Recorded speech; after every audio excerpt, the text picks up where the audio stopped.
La palabra de Dios es la revelación de lo que Dios desea que el ser humano sepa. Los autores humanos, dirigidos por el Espíritu Santo, han escrito exactamente lo que Dios quiso comunicar. En este curso, continuaremos con nuestro estudio de los libros de Primera de Corintios a Apocalipsis. El doctor Alberto Platt, destacado maestro de la Biblia, dictará estas lecciones. Palabra por palabra, aún entre la gente, literalmente. Ahora, dejamos que el doctor Alberto Platt nos guíe por las páginas del Nuevo Testamento.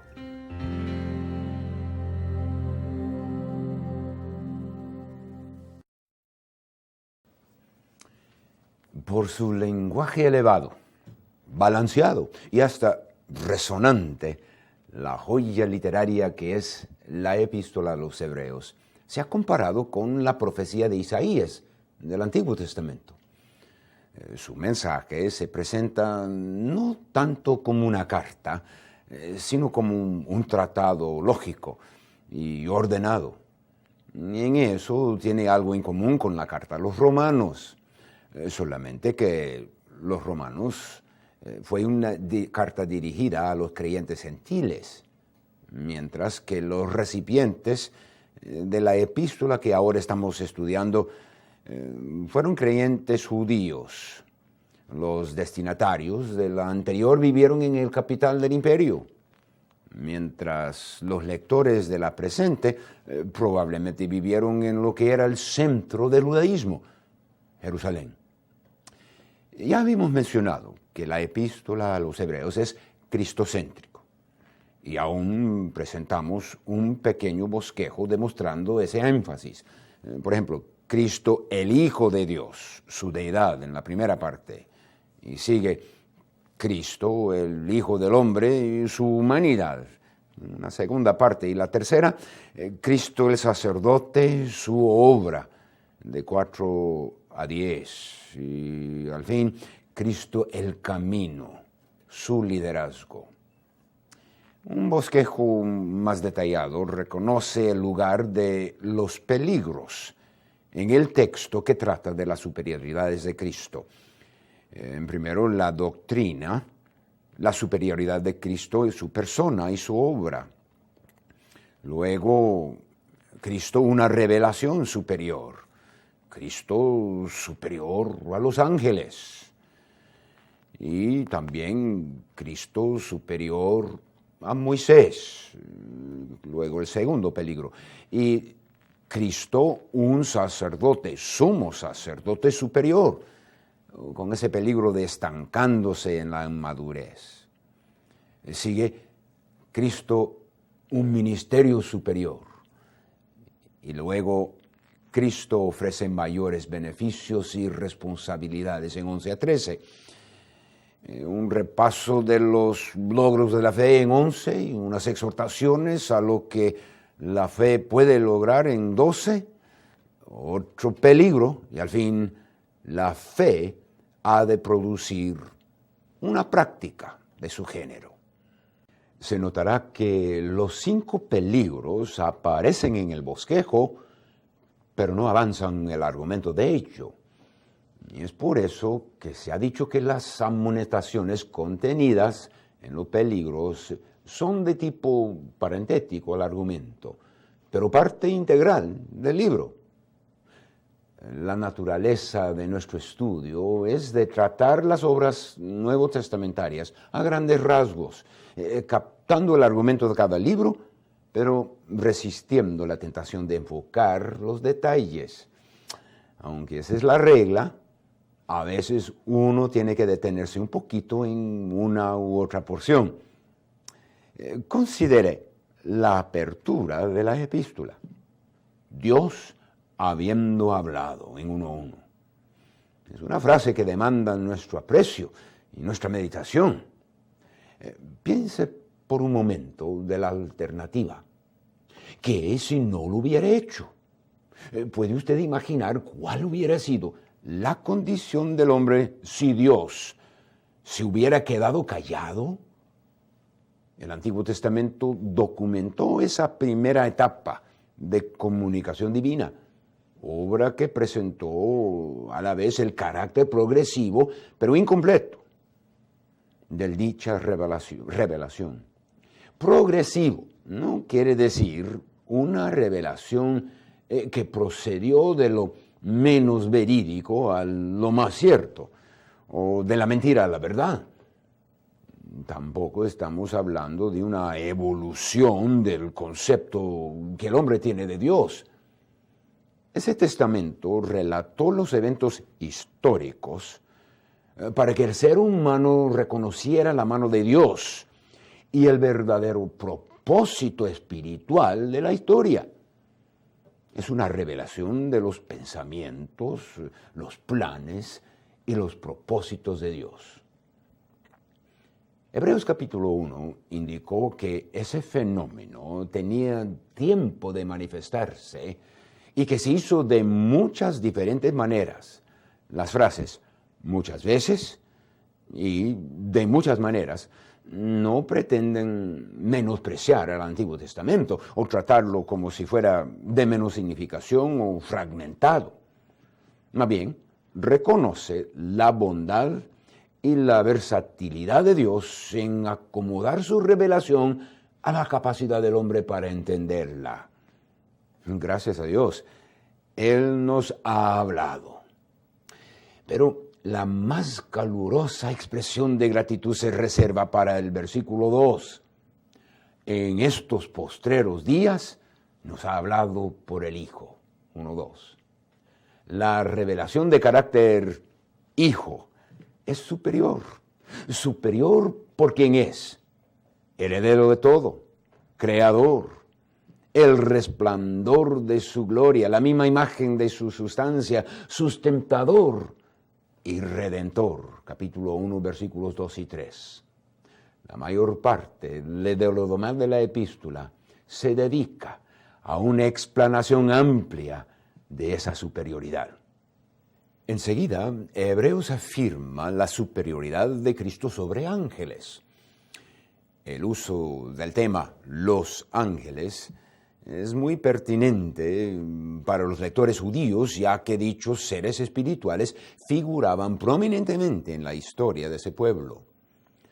Por su persona divina, Cristo es superior a ángeles, no creado y con más excelente nombre, 1:4-6. En cambio, los ángeles fueron creados y hechos ministros y siervos, 1:14. Es más, la superioridad de Cristo sobre ángeles no ha sido disminuida por su condescendencia, es decir, por el haber aceptado la humanidad, 2:5-8, ni tampoco por su humillación, la muerte en la cruz, en 9-18. Esa muerte de cruz era necesaria para completar su identificación con la humanidad, 9-13, y para ser ineficaz al diablo, versículo 14, y para librar a los creyentes en 15 y 16, y para calificarle a Cristo como misericordioso y fiel pontífice, 17 y 18. Ningún ángel, ni todos los ángeles juntos, pudieran haber hecho semejante cosa. En este contexto, encontramos la primera amonestación, peligro número 1, deslizándose de la verdad, 2:1-4. La superioridad del Hijo hace su amonestación mucho más solemne. ¿Cómo escaparemos nosotros si descuidamos una salvación tan grande? 2:3. El autor hizo la pregunta, pero no la contestó. Ni se encuentra la contestación en toda la Biblia. La verdad es que no hay escape. El pecador no puede escapar la muerte eterna, mientras que el creyente no puede escapar la mano disciplinaria de Dios. Más corta es la consideración de la superioridad de Cristo sobre Moisés, pero no menos importante. Tanto Moisés como Cristo fueron fieles, en capítulo 3, 1 y 2. Moisés en la casa, pero Cristo sobre la casa, en versículos 5 y 6. Más vale el que construye que la construcción, versículos 3 y 4. Como en el caso de la comparación con los ángeles, el propósito era de reconocer la posición elevada de Cristo y no de menospreciar a los ángeles ni a Moisés. Sigue la segunda amonestación, el peligro número 2, dudando de las promesas de Dios, 3:7 a 4:13. Habiendo mostrado la superioridad de Cristo sobre Moisés, el autor presenta una amonestación contra un lapso de la fe entre creyentes, tal como sucedió entre Israel en días de Moisés, 7 a 11. La experiencia de los israelitas y la crónica de ella en el Antiguo Testamento no las aprovechaba el pueblo, inclusive los que cruzaron el Jordán. Seguían dudando aún como habitantes de la tierra prometida. Ahora, de acuerdo a San Pablo en 1 Corintios 10:11, estas cosas están escritas para amonestarnos. Hebreos 3:12 dice: mirad, hermanos, que no haya en ninguno de vosotros corazón malo de incredulidad para apartarse del Dios vivo.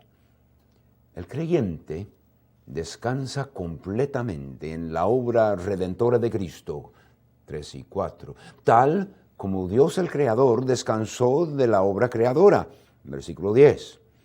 Se nota de nuevo el elemento de la fe. El creyente tiene que creer. Ahora, la sección que trata de un sacerdocio superior es la más larga, de 4:14 a 7:28. Dicha sea de paso que en Hebreos las ilustraciones y comparaciones del sacerdocio, de los sacrificios y del santuario están tomadas del servicio en el tabernáculo y no del templo. Al fin y al cabo, el concepto y el diseño del tabernáculo fueron revelados a Moisés por Dios. La presente sección empieza citando la gran confianza que tiene el creyente porque su sumo sacerdote ha transformado el trono de juicio en un lugar en donde alcanzar la misericordia y hallar la gracia, 4:16. De ahí se comparan las cualidades del sumo sacerdote levítico, en la primera parte de 5, con las cualidades superiores de Cristo, de 5 a 10 en capítulo 5. Para que Cristo no fuera acusado de una intrusión ilegal al sacerdocio, puesto que no era de la tribu de Leví, se necesitaba demostrar un nombramiento de parte de Dios. 2 textos citados de los Salmos comprueban el nombramiento. Salmo 2:7 establece la autoridad de Cristo como rey mesiánico y lo reconoce como hijo. El Salmo 110:4 establece que el sacerdocio es una función importante del rey mesiánico. Ahora, la tercera amonestación, el peligro número 3, estancándose en la inmadurez, 5:11 a 6:12. El autor tenía mucho más que decir del sumo sacerdocio de Cristo y del sacerdocio del orden de Melquisedec. Pero se detuvo debido a la inmadurez de los recipientes. La dificultad no estaba en el tema, sino en la condición de los lectores. El alimento sólido es para los que han alcanzado madurez, 5:14. La idea no es de abandonar los rudimentos, sino de dejarlos en su debido lugar como fundamento y base o cimiento, 6:1. El problema que algunos vean en 6:4 a 6 se resuelve reconociendo que se escribe a creyentes. El autor los llama amados en 6:9. Inclusive habían producido fruto en 6:10. y fueron exhortados hacia la perfección, una invitación al crecimiento, no a la salvación. En otras palabras, no enseña que uno, después de ser salvo, podría perderse la salvación. Es imposible. Imposible porque eso requeriría otra crucifixión de Cristo. 6:6. El sacerdocio de Melquisedec es un tipo del sacerdocio de Cristo, hecho sacerdote para siempre según el orden del Melquisedec. 6:20. En especial, y porque no se sabe de su parentesco, ilustra la eternidad del sacerdocio de Cristo. Y porque era rey y sacerdote a la vez, ilustra el sacerdocio real de Cristo. Este tema lo tocamos en la lección anterior, en donde repasamos las características especiales de Hebreos. Cristo tenía y tiene un ministerio superior, ahora en el verdadero santuario, el celestial. Además, como ningún sumo sacerdote judío levita podría tener, Cristo se sentó en la presencia de Dios. En el santuario celestial, lo que nuestro sumo sacerdote ofreció era su propia vida en sacrificio. El nuevo pacto es mejor que el antiguo por sus promesas mejores y su carácter incondicional. El antiguo pacto prometió bendiciones para los que obedecieron, pero no proveyó ninguna capacidad para poder obedecer. En capítulo 9 y la primera parte de 10 se presentan las comparaciones entre el tabernáculo con su servicio mosaico y el celestial. La superioridad del ministerio presente de Cristo se echa de ver en la siguiente lista. Cristo abrió el lugar santísimo del tabernáculo celestial, 11-14. Cristo es el mediador del nuevo pacto, en 15-22. Cristo es el sacrificio perfecto, 23-28. Cristo es la sustancia, mientras que lo anterior era nada más sombra, 10-1-10. Cristo sentado a la diestra del Padre, en 11-18. Y Cristo proveyó acceso a Dios, en 10-19-25. Ahora la cuarta amonestación, el peligro número 4, despreciando el mensaje, capítulo 10, 16-39. El contexto general y los versículos específicos, ambos, indican que la amonestación se hizo a judíos creyentes. El autor de la epístola nunca, en ninguna parte de su carta, se refiere directamente a incrédulos, a menos que sea en una ilustración. El pecado que los judíos creyentes confrontaban consistía de una decisión deliberada en el pleno conocimiento completo de la verdad en Cristo. Una decisión de volver a las ceremonias del judaísmo. El abandonar la verdad trae consecuencias bien serias. La disciplina de Dios, o en esta vida, o en la pérdida de los premios más allá. A fines del capítulo anterior, el autor citó la fe como el principio, precepto, regla, norma, principio básico de la vida espiritual. Él comentó de la importancia de mantener esa fe. Ahora, procede a una demostración de ese principio de fe con una serie de brillantes ilustraciones biográficas, ilustraciones del Antiguo Testamento. Así demuestra a sus lectores judíos que la mera esencia de lo que Dios demandaba de sus antepasados y lo que la lista de nobles ejemplos entre ellos mostraba en forma sobresaliente era la fe. Negar la fe sería menospreciar el verdadero judaísmo. La lista de los héroes en la fe empieza con el período prepatriarcal, pasa al período de los patriarcas y luego a los del período del Éxodo y la conquista, y finaliza con una lista de personas del período de los jueces en adelante.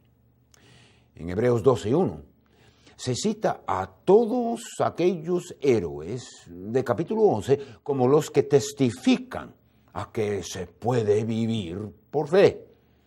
Así lo hicieron y así lo tenemos que hacer.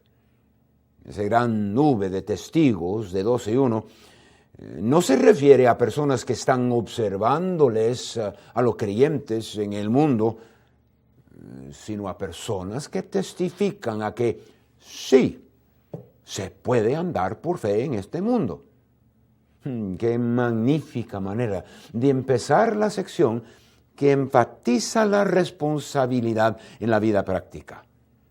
Despojémonos de todo peso y del pecado que nos asedia y corramos con paciencia la carrera que nos tenemos por delante, puestos los ojos en Jesús.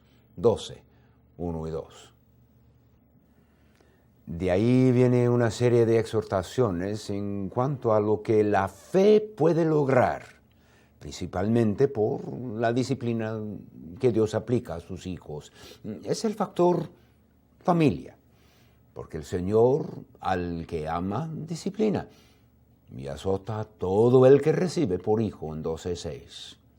Y ahora, la quinta y final amonestación, peligro número 5, desechando a Dios, 12:18-29.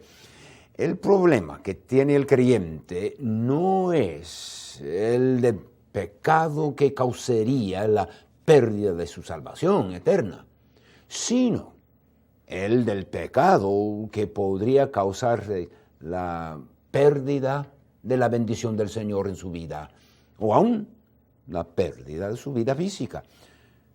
Nuestro Dios es fuego consumidor, 12:29. El versículo nos hace ver que hay otro lado del carácter de Dios, un lado que el mundo nunca ha querido ver.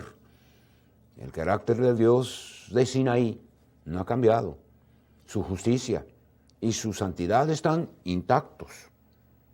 Y es el creyente que no ha de pasar por alto el carácter de Dios.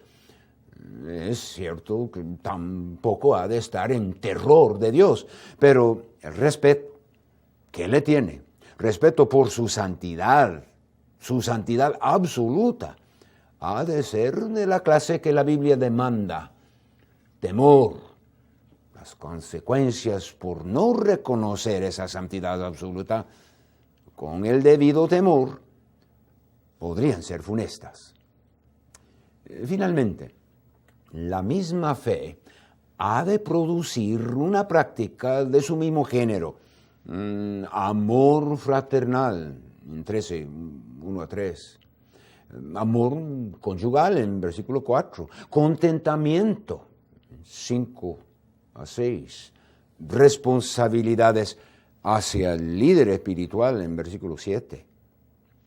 La doctrina sana, en 8-9.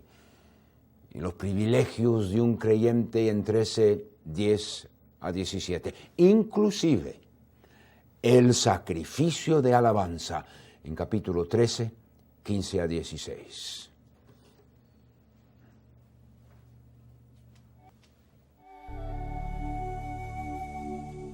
Hemos terminado nuestro estudio con el Dr. Alberto Platt por hoy. Ojalá esté disfrutando de los detalles interesantes que él nos presenta en cada lección. Estudie sus notas y lea los pasajes mencionados una vez más como repaso.